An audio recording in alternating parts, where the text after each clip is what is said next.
All right, Derbyites. I'm Paul Sheehan, executive editor of Gold Derby. I'm here with two Tony experts. They may not be on our experts page, but they should be. It's David Buchanan and Sam Eckmann. And these two fellows, they're the ones to copy when it comes to Tony predictions.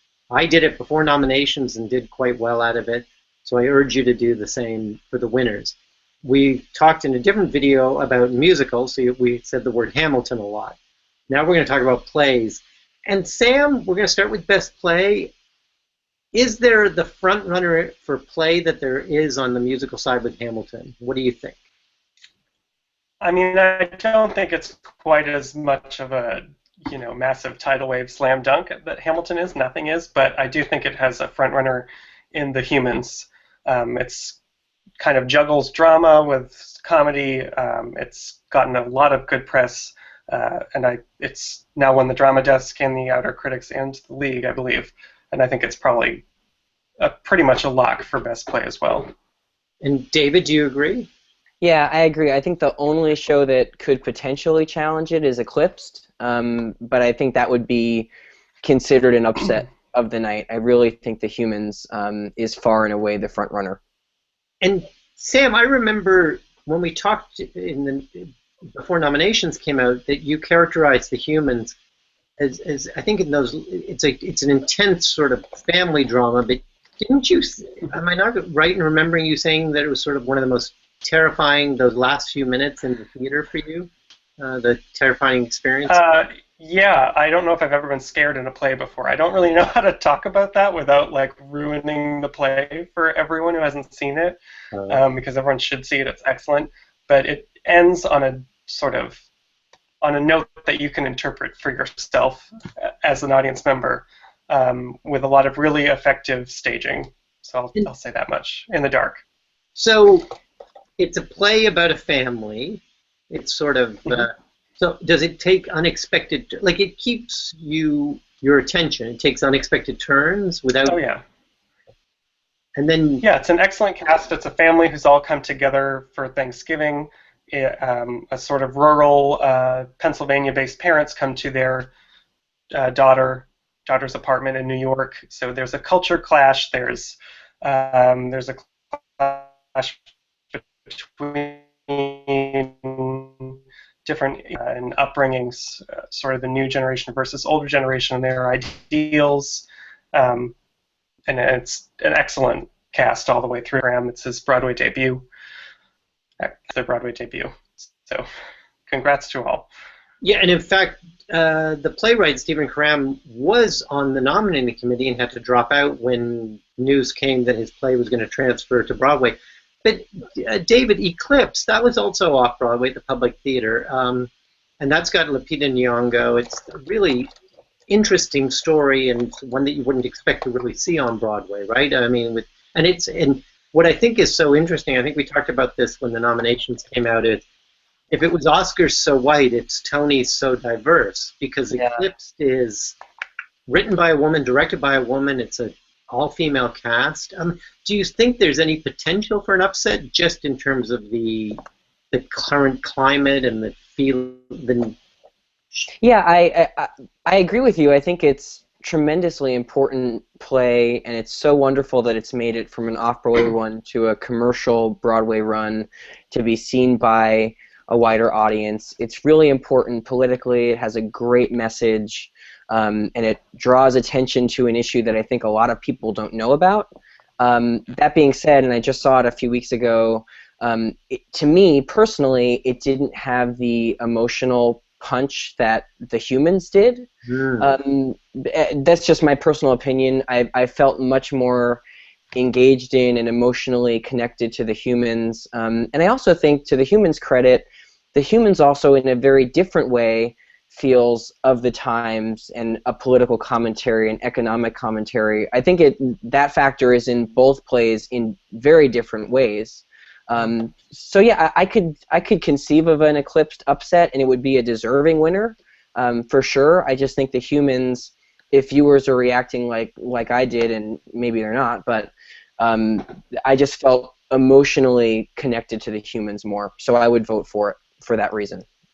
And then over what we were saying before on in musicals, I was commenting that there weren't a lot of new plays, but where I think it's really strong is in play revival.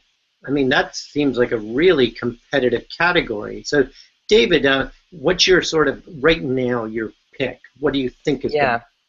I think there might be some difference. We've all kind of been in agreement. I think we might have differing opinions on this one. I'm sticking with A View from the Bridge to win revival. I think it's out front. I think there's at least one other show that could contend for the win, but there's nothing to me of that list of really great, like you said, Paul, it's been a great season for revivals. A View from the Bridge had such phenomenal acclaim when it opened, and even though it closed a few months ago, it's one of the revivals that we've seen in seasons past where the longevity of the production in terms of the impact on the audience and on critics, I think it'll win despite the fact that it's closed. But I think, Sam, correct me if I'm wrong, you might be predicting something else. I don't know if I've switched what I've switched to on Gold Derby, but I think this one, I don't think it's a done deal. I think it's really a coin toss between Long Day's Journey into Night and A View from the Bridge. I think Long Day's Journey came out, it got great reviews, it has an all-star cast. We'll talk about things that it could win in a little bit, but I don't know, it's one of the best, considered one of the best plays in the American canon, and it's a really incredible production of it, I think, and it's still open, right. And it was the most nominated play of the season. Something else I'd say in favor of A View from the Bridge, and I certainly agree, Long Days is the one that I think could upset it, so I definitely agree that's jockeying for number one. But A View from the Bridge was just revived like 5 or 6 seasons ago in a very traditional production, realistic production of that play. And I think a lot of people, when they heard that this production was transferring this season, were like, why do we need another production of A View from the Bridge? The last one was so good and was so recent. And then you see this production of A View from the Bridge and you understand why we needed this production to transfer. It's so different. It's so transformative of the text. It's such an innovative production. And I think that too works in its favor, that they had seen a production of it just a few years ago that was really great, and this was totally different and maybe topped it in certain ways. And I think that helps it too.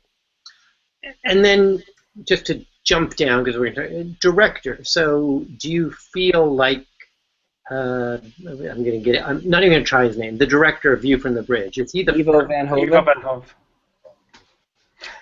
Okay, sure. Show off. Is he the front runner? Because didn't he also direct The Crucible? He did, yeah. Oh wow, we're hitting each other word for word. Go ahead, Sam. There we go. Sorry, he did direct The Crucible. I think that's also a boon for him directing. I think even if Long Day's Journey ends up taking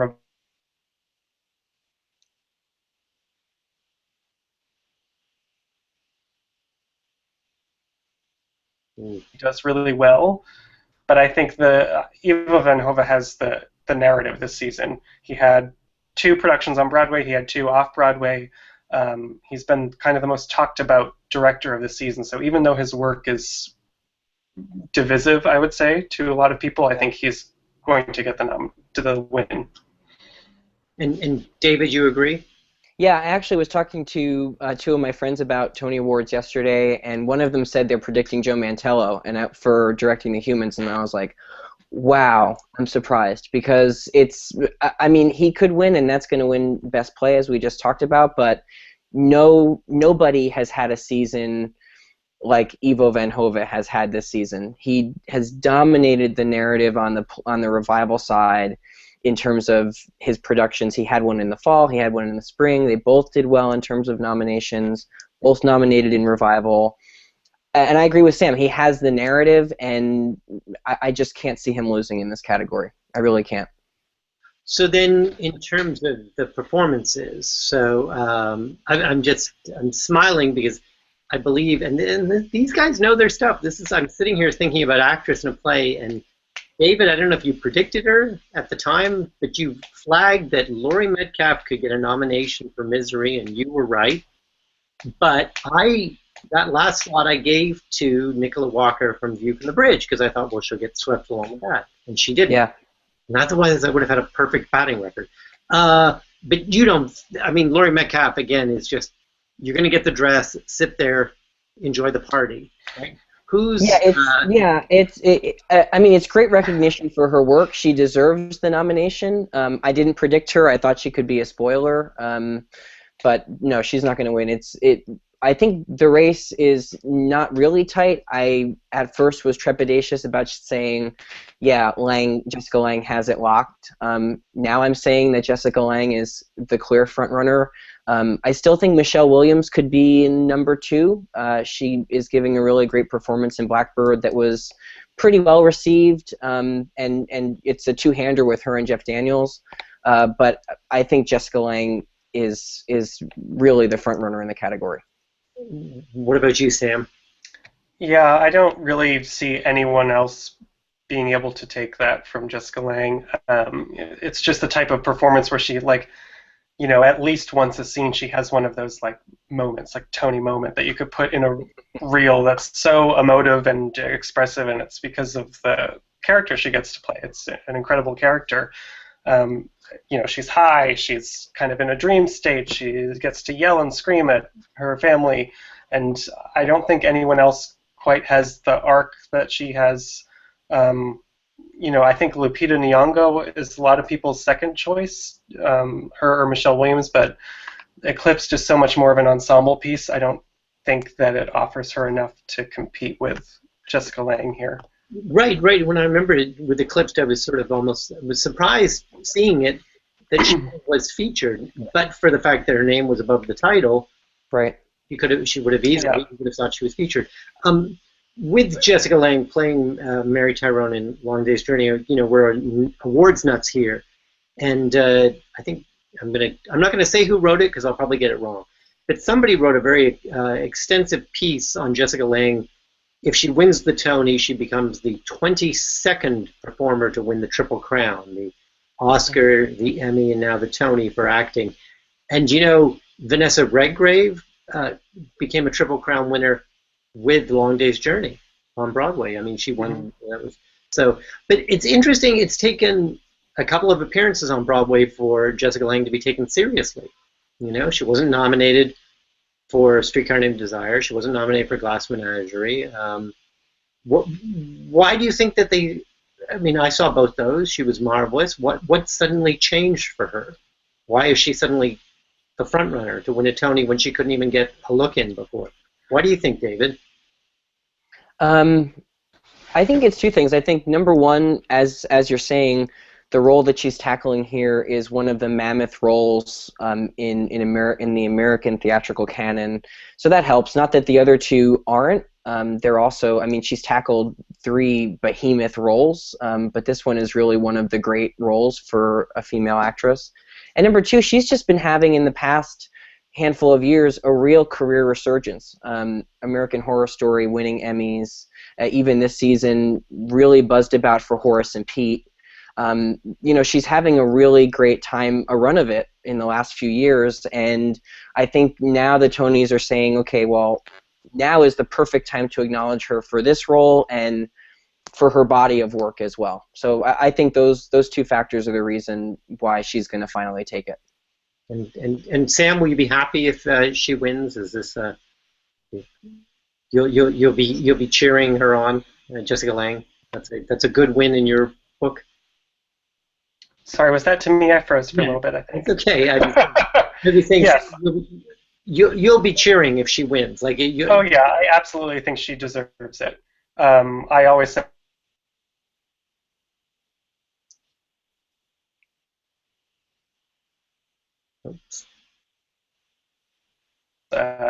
Great career renaissance. She'll be back in. Oh, okay. So down in the featured categories, I mean, they're the same size Tony Awards, so let's not be that even if they're featured. I'm predicting, I'll jump in, and I'm predicting the 2 featured performers from The Humans to win. Yeah. Ree Burney and Jane Howdy Show.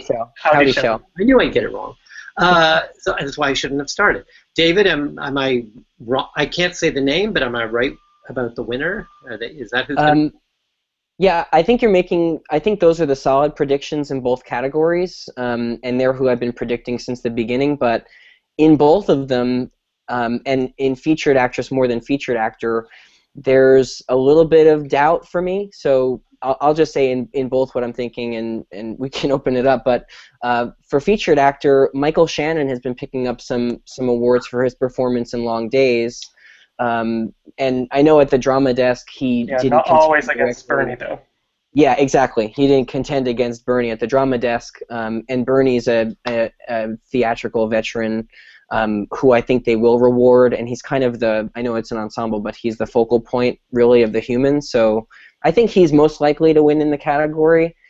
Featured actress, again, I think Jane Howdyshell is really solid and will probably win. But I'm more and more thinking that Saikon Sengbois could steal it from her.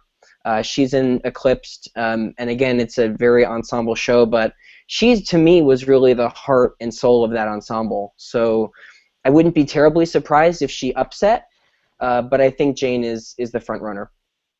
What do you think, Sam? I think both of them are going to win. I think the Humans team has been very smart in sort of putting them out there as a pair. If you watch all the interviews they do, whether it's video or a written interview, they're always pushing them both as a pair. So it's like you vote for one and the other. It's a package deal. And they've come up with this, like, I'm with her, feel the burn thing, but putting their faces on the campaign posters. Brilliant. I think vulnerable, but I don't know that Saikon can usurp her, because I think Pascal Armand will get just as many votes. She's kind of what provides all of the humor in Eclipsed, and then that makes, what happens to her at the end even more tragic. Saikon Sengbo has plenty of great moments too, but I don't know that one of them will overwhelmingly get the votes for that, for a Eclipsed fan voting. So I think Jane Howdyshell still has it. Are we underestimating? I've heard a few other places people really talking about Megan Hilty. I never thought that she could actually win it. I know the role is Tony winning, and she's fantastic in the role. No discredit to Megan Hilty, but I can't see her winning in this category. But I hear other people talking about it. So what do you think, Sam?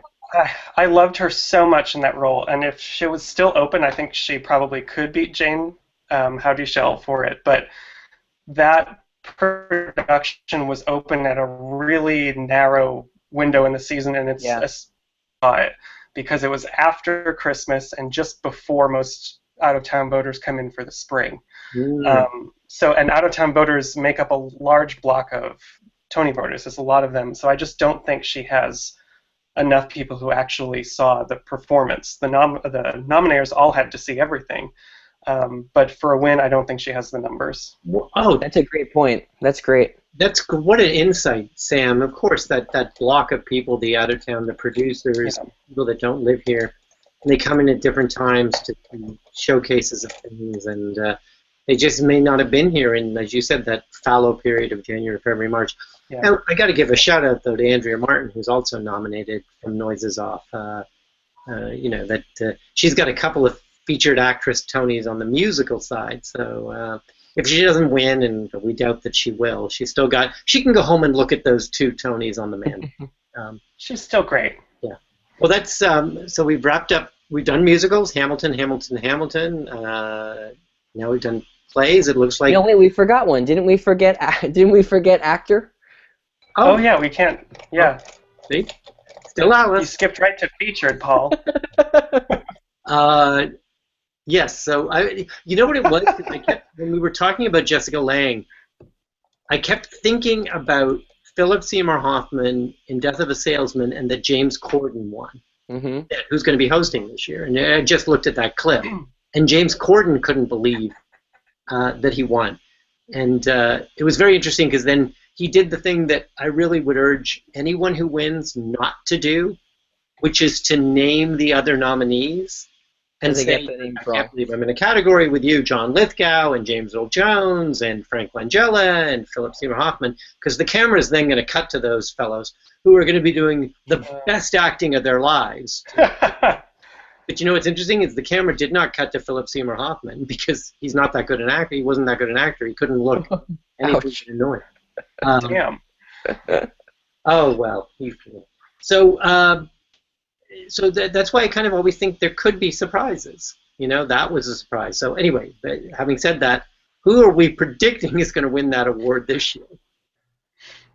I actually think this is the most up in the air of the play I do too. acting awards.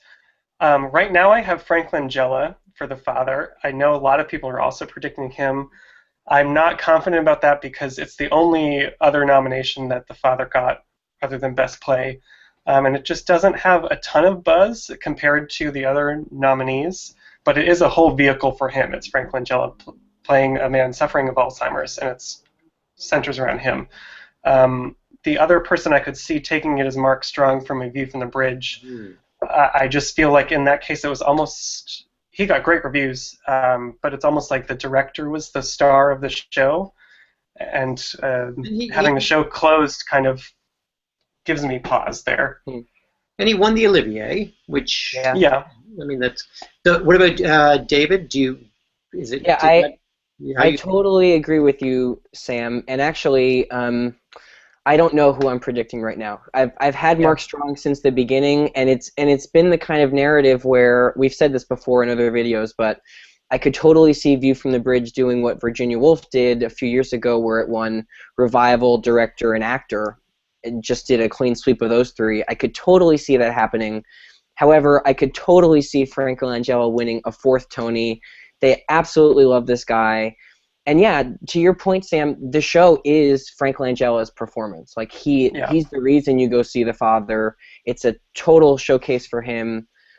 So I might switch my prediction to Frank Langella, to be honest. And I also want to just make one note for a totally out of left field win, because he could do it again.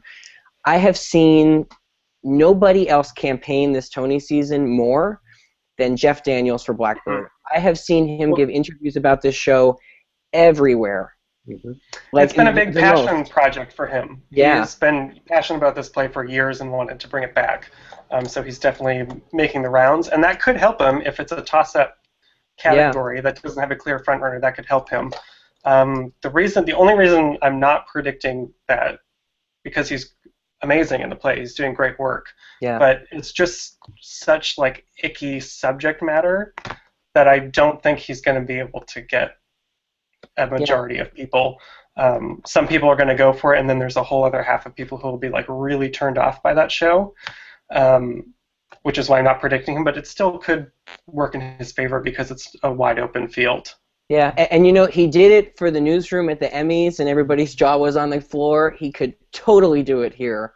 I'm not convinced he will, but would not be surprised if he did, and everybody will have that same, you know, what the heck reaction that they did at the Emmys. He tells the story of his wife checking out his odds at Gold Derby when they were heading out to the, and she delighted in telling him in the car that he was 100 to 1 to win. So, you know, I mean, I don't know what his odds are now. They're probably better than that, but still, he could surprise. And like I was saying with the James Corden story, I mean, the Tonys do have upsets, and so I think almost more than, I know that was a surprise at the Emmys, but there's so many more races. It seems like there's at least one every year. So, well, we've done plays, we've done musicals, so the next one we're going to do is the really tough one that I'll just learn from these two, and it's the Creative Awards. So we'll do that in our next video.